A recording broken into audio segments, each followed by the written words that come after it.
விருதுநகர் மாவட்டம் சாத்தூர் அடுத்த கீழத்தாயில்பட்டியில் பட்டாசு ஆலையில் ஏற்பட்ட வெடி விபத்தில் ஒரு அறை முற்றிலும் சேதமடைந்துள்ளது.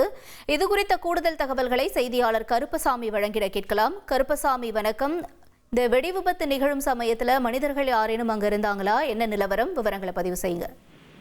வணக்கம். விருதுநகர் மாவட்டம் சாத்தூர் அருகே கீழத்தாயில்பட்டியில சிவகாசி பகுதியைச் சேர்ந்த ராமமூர்த்தி என்பவருக்கு சொந்தமான பட்டாசு ஆலை என்பது இயங்கி வருகிறது. இந்த பட்டாசு ஆலை நாக்பூர் லைசன்ஸ் பெற்று பேன்சி ரக பட்டாசுகளை தயாரிக்கும் பணியில தயாரிக்கப்பட்டு வந்துள்ளது. இந்த நிலையில இன்று தொழிலாளர்கள் வழக்கம் போல பேன்சி ரக பட்டாசுகளை தயாரிக்கும் பணியில ஈடுபட்டு கொண்டிருக்கும் போது பேன்சி ரக பட்டாசுக்கு தேவையான மணிமருந்துகள் அடங்கிய பந்துகளை பேன்சி ரக பட்டாசுகளில் அடைக்கும் போது அதில் ஏற்பட்ட உராய்வு காரணமாக திடீரென வெடி விபத்து என்பது ஏற்பட்டிருக்கிறது. இந்த வெடி விபத்தில் அந்த அறையில் இருந்த 4 பேரும் அதிர்ஷ்டவசமாக உயிர் பிழைத்தனர். மேலும் அந்த அறை என்பது முற்றிலுமாக சேதமடைந்தது. இந்த சம்பவம் குறித்து தகவல் அறிந்து சம்பவ இடத்திற்கு விரைந்து வந்த வெம்பக்கோட்டை போலீசார் மற்றும் தீயணைப்பு துறையினர் மேலும் தீ பரவாமல் இருக்க தீயை அணைத்து கட்டுக்குள் கொண்டு வந்தனர்.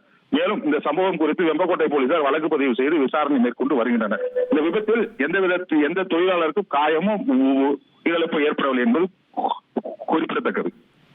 தகவல்களுக்கு நன்றி கருப்பசாமி. இனி செல்லும் இடமெல்லாம் செய்தி.